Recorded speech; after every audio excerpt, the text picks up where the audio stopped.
Now, on the third issue, the Honourable Consul General from Iran, I didn't say anything that was not based in fact. Doesn't the Iranian constitution say export the revolution? Doesn't the constitution say take care of the Shia, the dispossessed, as you call them?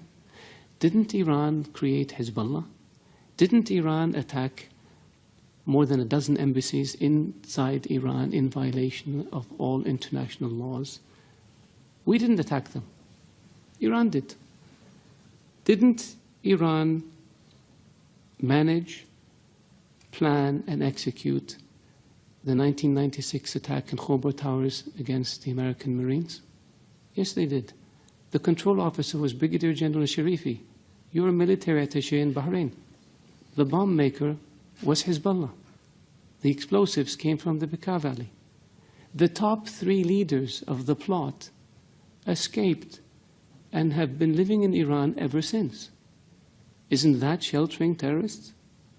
One of them we captured last year in Lebanon with an Iranian passport, not a Saudi passport, even though he's a Saudi citizen.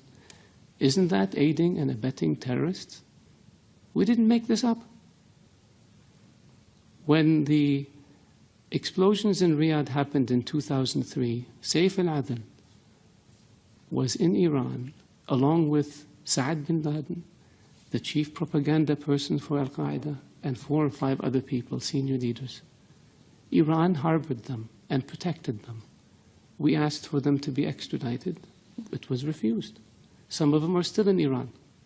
We didn't invent this. This is the fact. The order to blow up 3 housing compounds in Riyadh in 2003 was made by Saif al-Adel, the chief of Al-Qaeda operations, while he was in Iran. We have the phone conversation on tape. We didn't make this up. Ronald Reagan used to say that facts are stubborn things. They are stubborn because we can't get around the fact. Hezbollah is a terrorist organization. Attacking embassies is very clear. They don't just blow themselves up. Somebody does it. Killing diplomats. Diplomats don't commit suicide by shooting themselves 3 times. Somebody's responsible. Iranian agents have been linked to terrorist attacks in Europe, to terrorist attacks in South America. We didn't make this up. This is the world. This is evidence. And so, yes, we wish and hope that Iran, a great nation, can be a great neighbor to us.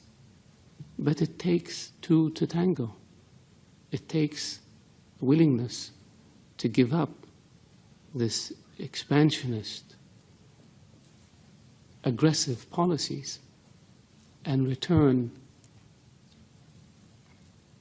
to international norms and behaviors if you want people to deal with you.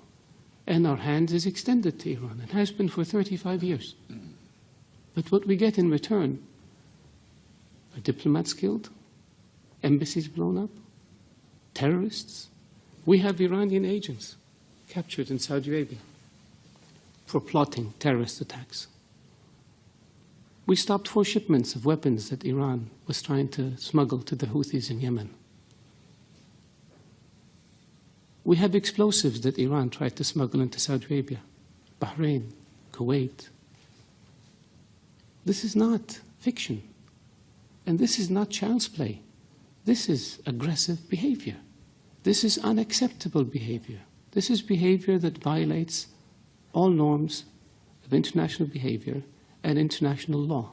That's why Iran is designated as a state sponsor of terrorism, and that's why Iran is sanctioned for its support of terrorism, not by us, by the international community. So could it be that the whole world is wrong and Iran is right? Could it be that maybe international law that says peaceful relations and non-interference in the affairs of others is wrong, and Iran's approach of aggressively pursuing your objective, irrespective of how you do it, is correct? I don't think so. So if you want a Saudi official to not be critical of Iran, behave in a way that doesn't expose you to criticism. And so far, your history has been one of death and destruction, disregard for international law and disregard for principles that have existed since the advent of nations, which is good neighborliness and non-interference in the affairs of others.